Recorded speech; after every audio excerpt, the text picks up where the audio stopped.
मैं दिग्विजय फिर से स्वागत करता हूं आपका स्कोर हाई क्लासेस के यूट्यूब चैनल पर। आज हम क्लास 10 मैथमेटिक्स में कंटिन्यू में ट्रायंगल चैप्टर का पार्ट 7 आप लोगों के लिए लेकर के आ गए हैं। पार्ट 6 तक अभी तक हमने ये पढ़ लिया था कि जो सिमिलैरिटी है वो किन चीजों पे डिपेंड करती है, या मैं यूं कहूं कि सिमिलैरिटी के कितने रूल्स थे। और हमने एक इंपॉर्टेंट बात की थी बेसिक प्रोपोर्शनैलिटी थ्योरम, जिसे हमने शॉर्ट में समझा था बीपीटी। और मैंने इसी बेसिक प्रोपोर्शनैलिटी थ्योरम का एक सेपरेट वीडियो लेक्चर भी रिकॉर्ड करके अपलोड कर दिया है। और मैंने बीपीटी से बेस्ड क्वेश्चन भी आप लोगों को शुरुआत करवा दी थी। आज हम कुछ मिक्सअप क्वेश्चन लेकर के आ गए हैं, जहां पे हम बीपीटी का भी यूज करेंगे और साथ साथ सिमिलैरिटी का भी यूज करेंगे, क्योंकि similarity is different and BPT is different. Clear है? तो बात करते हैं हम सबसे पहले क्वेश्चन नंबर 1 की। क्वेश्चन नंबर 1 में लिखा हुआ है in the given figure DE parallel AC. ये जो डीई है वो एसी के क्या है? पैरेलल है। मैं आप लोगों को डायग्राम बना के बताता हूं वापस से। हमारे पास यहां से एक ट्राइंगल है, ट्राइंगल एबीसी। क्या है बच्चों? एक ट्राइंगल एबीसी। ठीक है। यहां पे बोला जा रहा है कि जो डीई है वो एसी के क्या है? पैरेलल है। तो यहां से एक डीई बनाई गई है जो कि एसी के क्या है? पैरेलल है। ये मैंने डीई बना दी जो कि एसी के क्या है? पैरेलल है। ठीक है। और डी से ही एक एफ बनाया गया है जो एई के पैरेलल है। ठीक है। यहां से डी से ही एक एफ बनाया गया है जो किसके पैरेलल है? एई के पैरेलल है। आपको दिख रहा है यहां से जो डीएफ बनाया गया है वो एई के पैरेलल है, और जो डीई बनाई गई है वो आपके किसके पैरेलल है? एसी के पैरेलल है। क्लियर है? अभी अभी हमें प्रूव करना है, तो हम गिवन में लिख देते हैं कि जो हमें गिवन है। अब गिवन क्या है? गिवन हमें ये है कि जो डीएफ है वो पैरेलल है किसके? एई के। डीएफ पैरेलल किसके है? एई के। और यहां से जो डीई है, जो बच्चों डीई है वो पैरेलल किसके है? एसी के। तो हमें प्रूव यहां से क्या करना है? हमें प्रूव करना है कि जो बीएफ है अपॉन ईएफ होगा, जो बीएफ अपॉन ईएफ होगा, जो बीएफ अपॉन ईएफ होगा, जो बीएफ अपॉन ईएफ होगा वो किसके इक्वल होगा? बीई अपॉन ईसी के। बीई अपॉन ईसी के। समझ में आ रहा है क्वेश्चन? जो बीएफ अपॉन ईएफ है वो इक्वल होना चाहिए बीई अपॉन ईसी के। किसके इक्वल होना चाहिए? बीई अपॉन ईसी के। ठीक है। तो हमें यहां से कोई कंस्ट्रक्शन करने की नीड नहीं है। कंस्ट्रक्शन ऑलरेडी इस क्वेश्चन के अंदर किया हुआ है, या हमें बहुत सारी इंफॉर्मेशन गिवन है। बस हमें एक छोटी सी ट्रिक यूज करनी है और उसके बाद में एक क्वेश्चन आसानी से हो जाएगा। तो इसके प्रूफ को देखते हैं। अगर हम इसके प्रूफ को देखें तो आप ध्यान से देखो कि यहां से जो डीएफ है वो क्या है? एई के क्या है? पैरेलल है। तो मैं एबीई ट्राइंगल बनाता हूं। मैं यहां से आप लोगों के लिए कौन सा ट्राइंगल बनाता हूं? एबीई बनाता हूं। ध्यान से देखना, इन ट्राइंगल एबीई में ध्यान से देखना, जो डीएफ है बेटा, जो डीएफ है वो किसके पैरेलल है? एई के पैरेलल है। समझ में आ रहा है? डीएफ जो है वो एई के पैरेलल है। अब अगर डीएफ एई के पैरेलल है यूजिंग बीपीटी, अगर ये डीएफ जो है वो एई के पैरेलल है, तो यूजिंग बीपीटी, हम बीपीटी थ्योरम यूज करके क्या लिख सकते हैं कि बीडी अपॉन एडी। क्या लिख सकते हैं कि बीडी अपॉन एडी। याद है आप लोगों को? ये हिस्सा अपॉन ये हिस्सा इक्वल होगा बीएफ अपॉन ईएफ के। किसके इक्वल होगा? बीएफ अपॉन ईएफ के। इसे क्या इक्वेशन नंबर 1 दे सकते हैं? जी बिल्कुल, इसे इक्वेशन नंबर 1 दी जा सकती है। अब ध्यान से देखो, यहां से एक ट्राइंगल हम लेते हैं, यहां से ए बी सी। क्या लेते हैं? A B C. ध्यान से देखना, मैंने ट्राइंगल लिया है ए बी सी। ट्राइंगल लिया है ए बी सी। एबीसी में ध्यान से देखो, आप लोगों को क्या गिवन है? जो डीई है, जो डीई है वो किसके पैरेलल है बेटा? किसके पैरेलल है वो आपकी डीई पैरेलल है किसके? एसी के। डीई किसके पैरेलल है? एसी के। समझ में आ रही है आपको बात? ठीक है। तो हम लिखेंगे इन ट्राइंगल एबीसी। एबीसी में जो डीई है वो बीसी के क्या है? पैरेलल है। डीई किसके पैरेलल है? बीसी के। तो क्या बीडी बाई एडी, क्या आप यूजिंग बीपीटी यहां से बीडी बाई एडी, क्या आप बीडी बाई एडी लिख सकते हैं बीई बाई ईसी? क्या आप BD by AD BE by EC के लिख सकते हैं? Equation number 2। होप सो आप लोगों को यहां से समझ में आ गया होगा कि from equation 1 and 2, from equation मैं यहां कर देता हूं, फ्रॉम इक्वेशन 1 एंड इक्वेशन 2। देखो इक्वेशन 1 में क्या लिखा हुआ है, B D by A D, क्या लिखा हुआ है, B D by A D B F by E F के इक्वल है, और सेकंड इक्वेशन में भी B D by A D किसके इक्वल है, बीई बाई इसी के। तो ये दोनों आपस में इक्वल हुए कि नहीं हुए, तो यही प्रूव करना है। तो क्या प्रूव करना है, B F by E F equal BE by EC. क्या करना है, बीई बाय ईसी, और यही हमें क्या करना है बच्चों, प्रूव करना है। तो यहां से प्रूव हो चुका है। होप सो आप लोगों को ये क्वेश्चन सही समझ में आया होगा, क्योंकि ये क्वेश्चन बीपीटी बेस्ड है, और बीपीटी बेस्ड क्वेश्चन कुछ ऐसे ही आपके एग्जाम में पूछे जाते हैं। नोट कर लीजिए आप लोग, ठीक। मैं बात करने जा रहा हूं क्वेश्चन नंबर सेकंड की। मैं बात करने जा रहा हूं क्वेश्चन नंबर सेकंड की। क्वेश्चन नंबर सेकंड पढ़ के जो बच्चे 9th क्लास में ट्राइंगल को अच्छे से पढ़ के आए हैं, या मैं यूं कहूं क्वाड्रिलेटरल को अच्छे से पढ़ के आए हैं, वो लोगों ने यहां से मिड पॉइंट थ्योरम अच्छे से पढ़ रखी होगी। तो उस मिड पॉइंट थ्योरम को यूज करके ही हम यहां से इसे कर सकते हैं। लेकिन क्वेश्चन यहां से बोलता है कि आप मिड पॉइंट थ्योरम का यूज मत कीजिए, एमपीटी का यूज मत कीजिए, आपको यूज करना है बीपीटी का, बेसिक प्रोपोर्शनलिटी थ्योरम का, तो वही यूज कीजिए। तो using BPT theorem prove that A line drawn through the mid point of one side, क्या है, mid point of one side, line drawn through the midpoint of one side of a triangle parallel to another side, parallel to another side मतलब इसमें अगर आप ध्यान से देखेंगे, इसके अंदर ध्यान से देखेंगे तो जो D है वो क्या है, मिड पॉइंट है, किसका, AB का। D किसका मिड पॉइंट है बच्चों, AB का। और जो DE लाइन बनी है वो किसके पैरेलल बनी है, BC के। ये हमको गिवन है, ये यहां से मिड पॉइंट है और ये यहां से हमको गिवन है। अब हमें ये प्रूव करना है कि ये जो E है वो मिड पॉइंट किसका होगा, AC का। जो हमें प्रूव क्या करना है, वो ये प्रूव करना है कि जो E है वो मिड पॉइंट किसका है, AC का। ठीक है, तो यहां से डायग्राम बना लेते हैं। डायग्राम बनाने के बाद हम क्या लिख लेंगे, यहां से गिवन लिख लेंगे। क्या है भैया डायग्राम, डायग्राम है ट्राइंगल ABC, और D यहां से क्या है, मिड पॉइंट है। प्रूव करना है कि E भी मिड पॉइंट होगा, और DE पैरेलल दे गई है BC के। तो यहां से बच्चों क्या लिख देंगे, गिवन लिख देंगे, गिवन लिख देंगे D is a mid point, D is a mid point of side AB। D जो है वो AB का क्या है, मिड पॉइंट है। अगर D मिड पॉइंट है AD AB का, तो AD और DB तो इक्वल हुए, इट मींस AD तो DB के क्या हुआ बेटा, इक्वल हुआ। समझ में आ रही है बात आप लोगों को। एंड क्या गिवन है, और गिवन है कि जो DE है, जो DE है वो किसके पैरेलल है भाई, BC के पैरेलल है। DE किसके पैरेलल है भैया, BC के पैरेलल है। आ रही है यहां तक तो बात समझ में। प्रूव क्या करना है, प्रूव करना है यहां से कि जो E है मिड पॉइंट है AC का। E is also mid point, E is also mid point of AC, mid point of AC। जो E है वो मिड पॉइंट है किसका, AC का। ठीक, इसका मतलब हमें प्रूव क्या करना है, हमें प्रूव करना है AE इक्वल EC। क्या बच्चों, अगर हम AE और EC को इक्वल कर देंगे तो ऑटोमेटिकली E मिड पॉइंट हो जाएगा, नहीं हो जाएगा AC का। जो देख रहे हैं प्लीज कनेक्ट करें। अगर मैं यहां से AE और EC को इक्वल प्रूव कर दूं, AE और EC को इक्वल प्रूव कर दूं, तो E ऑटोमेटिकली क्या हो जाएगा, मिड पॉइंट हो जाएगा, किसका, AC का। ठीक, तो अब यहां से करते हैं इसको आसानी से। तो इसका प्रूफ देखते हैं। प्रूफ में हम ये देख रहे हैं कि in triangle ABC, in triangle ABC DE parallel BC, DE parallel BC। अगर DE BC के पैरेलल गिवन है, now we can use BPT।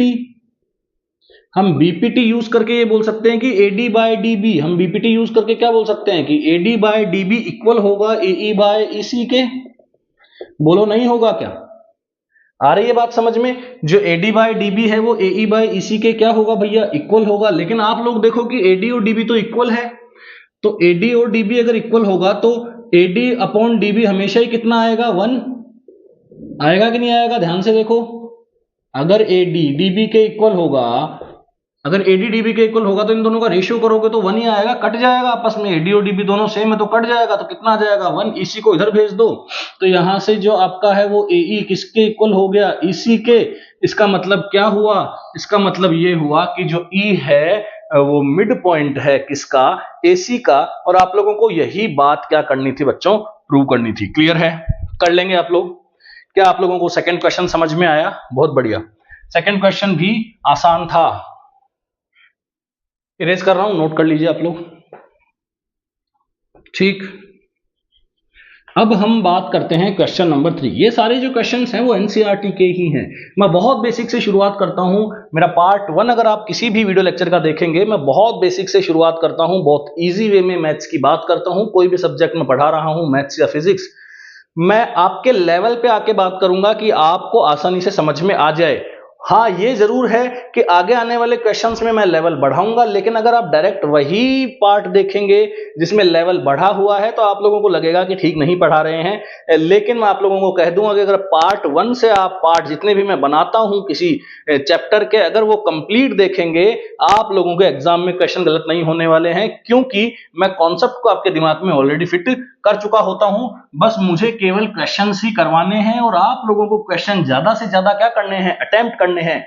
ज्यादा से ज्यादा क्वेश्चन अटेम्प्ट करोगे, ज्यादा से ज्यादा प्रॉब्लम फेस करोगे तो ज्यादा से ज्यादा सीख जाओगे। सिंपल सी बात है। आ जाइए भैया क्वेश्चन नंबर 3 पे। तो इसके सॉल्यूशन की बात करते हैं। सॉल्यूशन की बात करते हैं 3 के।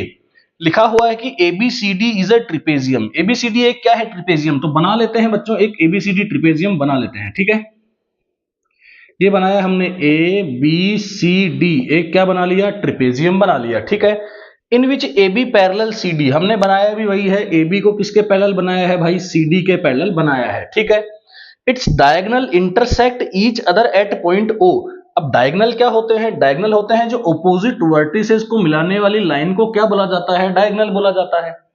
तो आप लोगों को तो पता होगा कि किसी भी क्वाड्रिलेटरल के अंदर कितने डायगोनल होते हैं। किसी भी क्वाड्रिलेटरल के अंदर कितने डायगोनल होते हैं भैया? 2 डायगोनल होते हैं। और ये डायगोनल कहां इंटरसेक्ट कर रहा है? एक दूसरे को कहां इंटरसेक्ट कर रहे हैं? ओ पे। तो हमें प्रूव करना है कि AO by BO equal CO by DO। ठीक है, तो सबसे पहले तो इसका गिवन लिखते हैं। गिवन क्या है? ABCD is trapezium. ABCD क्या है भाई? ट्रिपेजियम है। और AB जो है वो पैरेलल है किसके? CD के। और क्या गिवन है कि diagonals AC and BD intersecting at O। यही तो गिवन है। अभी प्रूव क्या करना है? प्रूव हमें करना है कि AO बाय BO, हमें क्या प्रूव करना है कि AO by BO is equals to CO by DO। AO by BO is equals to CO by DO। ठीक है, चलो इसको प्रूव करते हैं। इसको मैं आप लोगों को 2 मेथड से समझाता हूं। ठीक है, पहले मेथड 1 देखते हैं, इसके प्रूव का मेथड पहले 1 देखते हैं। मैं आपको ये क्वेश्चन 2 मेथड से समझाऊंगा, पहले प्रूव का मेथड 1 देखते हैं यहां से। ये मेथड फर्स्ट। ठीक, अब देखो आप लोगों को यहां से प्रूव क्या करना है वो देखते हैं। AO बाय BO को CO बाय DO लाना है, मतलब AO बाय BO को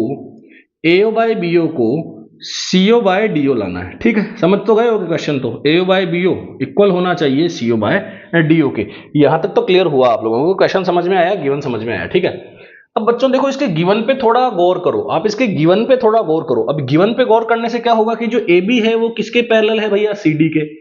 आप मुझे एक बात बताओ कि AB अगर CD के पैरेलल है यहां से, तो क्या ये वाला जो एंगल है, क्या वो इस वाले एंगल के इक्वल होगा कि नहीं होगा? बोलो, ये वाला एंगल इस वाले एंगल के इक्वल होगा कि नहीं होगा? क्योंकि Z बन रहा है, देखो दिख रहा है आप लोगों को, Z बन रहा है और यहां से भी ये बन रहा है, तो यहां से भी ये वाला एंगल बोलो इक्वल होगा कि नहीं होगा? यहां तक तो समझ में आया होगा। ये 9th क्लास की बात है। ये 9th क्लास की बात है कि भाई 2 लाइनें पैरेलल है, एक लाइन इंटरसेक्ट कर रही है, तो ये वाले एंगल इक्वल होंगे और ये दोनों एंगल क्या होंगे? इक्वल होंगे। समझ में आ गई बात यहां से? ठीक है, तो हम यहां से कह सकते हैं कि ट्रायंगल AOB, तो in triangle AOB and triangle COD, ठीक है, AOB and COD, triangle COD, तो मैं AOB को अलग से बनाता हूं, छोटा सा AOB बना लेता हूं अलग से, और बड़ा सा COD आप लोगों के लिए अलग से बना देता हूं। ये मैंने बनाया है आप लोगों के लिए AOB और ये मैंने बनाया है आप लोगों के लिए COD। ठीक है, अब आप मुझे बताइए कि क्या ये सिंगल वाला B एंगल इसके D के इक्वल है क्या? B एंगल इसके D के इक्वल है क्या? और जो ये A है वो इसके इक्वल C के इक्वल है क्या? अब आप मुझे बताइए, आप लोगों को मैंने क्या एंगल सिमिलरिटी पढ़ाई है? जो शुरू से पार्ट्स देखते आ रहे हैं वो आज क्लिक कर गए होंगे कि हाँ एंगल सिमिलरिटी पढ़ा दी गई है। अब एंगल सिमिलरिटी क्या कहती है? एंगल सिमिलरिटी ये कहती है कि अगर एक ट्राइंगल का अगर एक ट्रायंगल के कोई दो एंगल, अगर किसी एक ट्रायंगल के कोई दो एंगल दूसरे ट्रायंगल के किसी भी दो एंगल के क्या रहे हो, अगर इक्वल रहे हो, तो दोनों ट्रायंगल आपस में क्या कहलाएंगे, सिमिलर कहलाएंगे। और सिमिलर ट्रायंगल्स के जो कोरेस्पॉन्डिंग साइड का रेशियो होता है वो हमेशा क्या होता है, इक्वल होता है। ठीक है, तो अब इसकी सिमिलैरिटी लिखना तो बड़ा आसान है, तो पहले इसका लिख देते हैं कि यहां से जो एंगल है ए, अब ए पूरा हो जाएगा, ए लिख देंगे तो इसे लिखना होगा हमें ओ ए बी। तो एंगल ओ ए बी यहां से किसके इक्वल है, सी डी ओ के, नहीं ओ ए बी किसके इक्वल है, ओ सी डी के, किसके इक्वल है, ओ सी डी के।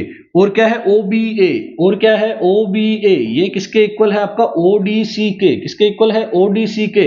Now using angle similarity, angle similarity को यूज करके हम दोनों ट्रायंगल को कॉन्ग्रुएंट सिमिलर कर रहे हैं। क्या करेंगे, कैसे करेंगे सिमिलर, अब यहाँ पे भैया ए बोलोगे तो यहाँ पे सी बोलना पड़ेगा, तो ट्रायंगल ए, ट्रायंगल सी, ए के बाद में ओ बोलोगे तो यहाँ पे भी ओ ही बोलना पड़ेगा, यहाँ पे ओ बोलोगे तो यहाँ पे भी ओ बोलना पड़ेगा। क्यों, क्योंकि ये वर्टिकली अपोजिट एंगल है, दिख रहा होगा आप लोगों को, वर्टिकली अपोजिट एंगल है ना, ये तो वर्टिकली अपोजिट एंगल है, तो लिखना ही है। तो ए ओ के बाद में आपको क्या ही लिखना पड़ेगा, बी लिखना पड़ेगा। तो आप लोगों यहाँ से डी ओ के बाद में सी ओ के बाद में क्या लिखना पड़ेगा, आपको डी लिखना पड़ेगा। यहां तक ये बात समझ में आई, आप लोगों को क्लियर हुआ, ये बात समझ में आई। अगर ये बात समझ में आ गई तो काम बन गया है, ये बात अगर समझ में आ गई तो काम बन गया है। मैं इरेज कर रहा हूं ऐसे क्वेश्चन नंबर फर्स्ट को, होप सो आप लोग क्वेश्चन तो पहले ही नोट कर लेते होंगे, सॉल्यूशन को जब लिखते हैं तो उससे पहले क्वेश्चन भी नोट करते होंगे, पॉज करके नोट करना आप लोगों को आ गया होगा, कोई खास उसमें बात नहीं है। ठीक, तो अब देखो सिमिलर हो गए दोनों triangle, we know that the ratio of corresponding sides of two triangles are equal, ये तो इक्वल होते हैं, corresponding sides के रेशियो तो इक्वल होते हैं। तो यहां से जब भी ये ट्राइंगल लिखा जाएगा AOB सिमिलर है ट्राइंगल COD के, तो लिखा जाएगा AO बाय CO, ये दो तो ये दो, BO बाय OD लिखा जाएगा, सही है। एक काम करते हैं, इस BO को इधर ले चलते हैं, CO को इधर ले आते हैं, तो AO by BO is equals to CO by DO, AO by BO is equals to CO by DO। यही हमें क्या करना था, प्रूव करना था। होप सो आप लोगों को ये क्वेश्चन यहां से समझ में आ गया होगा। ठीक है, अब इसके बात करते हैं हम पार्ट सेकंड की, मतलब जो मेथड सेकंड है उसकी बात करते हैं। फिर मैं आप लोगों को क्वेश्चन नंबर 4 HW में दूंगा, ताकि आप लोग वाकई में इस क्वेश्चन को अगर अटेम्प्ट करते हैं तो आप अटेम्प्ट करके अगर इसे कर लेते हैं तो बहुत अच्छी बात है, नहीं तो आप कमेंट सेक्शन के अंदर बता सकते हैं। I will upload the separate lecture for this question. ठीक, तो बात करते हैं अब मेथड 2 की, बात करते हैं मेथड 2 की। अब मेथड 2 क्या है, मेथड 2 को देखते हैं। मेथड 2 में हमें ये देखना है कि भैया हमें प्रूव तो यही करना है कि AO by BO is equals to CO by DO, AO by BO is equals to CO by DO ही करना है। ठीक है, तो ये हो गया एक डायगोनल, ये हो गया दूसरा डायगोनल, कहाँ इंटरसेक्ट कर रहे हैं, O पे। तो बच्चों इसके अंदर एक हमें करना होगा कंस्ट्रक्शन, क्या करना होगा, एक छोटा सा कंस्ट्रक्शन ये है कि यहां से O से एक पैरेलल लाइन बनाओ जो कि है CD के पैरेलल, और CD के है तो ऑटोमेटिकली AB के भी है। ठीक है, तो कंस्ट्रक्शन क्या है कि O से एक लाइन बनाओ, एक लाइन सेगमेंट बनाओ जो कि AD को E पे इंटरसेक्ट करता है। तो यहां लिखेंगे draw a line segment from O to AD, from O to AD which is parallel to AB, which is parallel to AB and intersect AD at E। ठीक है भैया, इंटरसेक्ट किसको कर रही है, AD को इंटरसेक्ट कर रही है। अब देखो भैया, अगर आपने OE को पैरेलल बनाया है AB के, आपने OE को पैरेलल बनाया है AB के, तो आपने ऑटोमेटिकली CD के भी पैरेलल बना दिया, क्योंकि AB तो ऑलरेडी किसके पैरेलल है, CD के, और आपने कंस्ट्रक्शन में OE पैरेलल दिखाया है AB के, तो ये ऑटोमेटिक तीनों पैरेलल तो हो गई, तीनों तो पैरेलल हो गई। ठीक है, बाय कंस्ट्रक्शन हमने ये कर लिया। ठीक है, अब ध्यान से सुनो बात को, बहुत इंपॉर्टेंट बात चलेगी, अब ध्यान से सुनो बात को। ठीक है, अब आप ट्राइंगल को देखो, ABD को देखो, ट्राइंगल ABD को देखो, ये A, ये B, ये D, ये O से आया E, ये O से आया E, और क्या ये पैरेलल आया? जी बिल्कुल पैरेलल आया। समझ में आ रही है बात? तो आप मुझे बताओ, क्या AE बाई ED BPT से, using BPT in triangle ABD में अगर BPT यूज करोगे, बिकॉज क्यों कर रहे हो? क्योंकि OE किसके है पैरेलल? AB के, तो BPT यूज कर सकते हो। तो AE बाई ED, जरूरी नहीं BPT आप कहां से यूज कर रहे हैं, वर्टेक्स से BPT यूज कर रहे हैं, कोई नीड नहीं है। AE बाय ED भी हो सकता है, क्योंकि ED बाय AE कर सकते हैं तो रेसिप्रोकल भी होगा, AE बाय ED। तो यहां से आप लिख सकते हैं भैया कि AE by ED is equals to BO by OD। लिख सकते हैं कि नहीं लिख सकते? बोलो, लिख सकते हैं? बिल्कुल लिख सकते हैं। ठीक है, अब आप देखो, मैं यहां से मेथड फर्स्ट को इरेज कर देता हूं। ठीक है, या एक काम करते हैं, यहां से यहीं कर देते हैं। ठीक है, हो जाएगा, जगह बन जाएगी। ठीक, अब देखो ट्राइंगल ADC को देखो, नाउ ट्राइंगल ADC को देखो। आप अगर ADC को ध्यान से देखेंगे, ये देखो ADC को देखो, ADC को देख रहे हो आप ध्यान से, और O से आ रहा है E पे मामला, O से आ रहा है E पे, तो भैया AE बाई ED यहां पे क्या होगा? AE बाय ED क्या AO बाय OC के इक्वल नहीं होगा क्या यहां से? तो बस इक्वेशन 1 एंड इक्वेशन 2 को इक्वेट कर दो, इक्वेशन 1 इक्वेशन 2 को क्या कर देंगे? इक्वेट कर देंगे। तो यहां से क्या हो जाएगा? AO by OC is equals to OB by OD, OB को इधर ले आओ तो AO by OB is equals to OC by OD। ये भी किया जा सकता था, ये भी किया जा सकता था, ऐसे भी कर सकते हैं आप लोग, और ऐसे कंस्ट्रक्शन करके भी कर सकते हैं। थोड़ी लैंग्वेज की कमी है, आप लोग इसमें लैंग्वेज लिख लेंगे, कोई खास नहीं है, क्योंकि गिवन टू प्रूव इसमें अभी आएगा। और इसे भी आप थोड़ा सा using BPT in this triangle, और ये OE पैरेलल टू CD है, ये सब लैंग्वेज आप लिख के आप फील तो पकड़ गए होंगे कि ये क्वेश्चन कैसे सोल्व हुआ है। क्वेश्चन नंबर 4 में आप लोगों को SW इसलिए दे रहा हूं क्योंकि मैंने आपको जो थर्ड क्वेश्चन है उसका वो रिवर्स ही है। थर्ड क्वेश्चन में आपको ये चीज क्या करनी है? प्रूव करनी है, लेकिन फोर्थ क्वेश्चन में आपको ये चीज गिवन है और आपको प्रूव करना है कि ABCD क्या है, trapezium. Thank you so much, keep watching.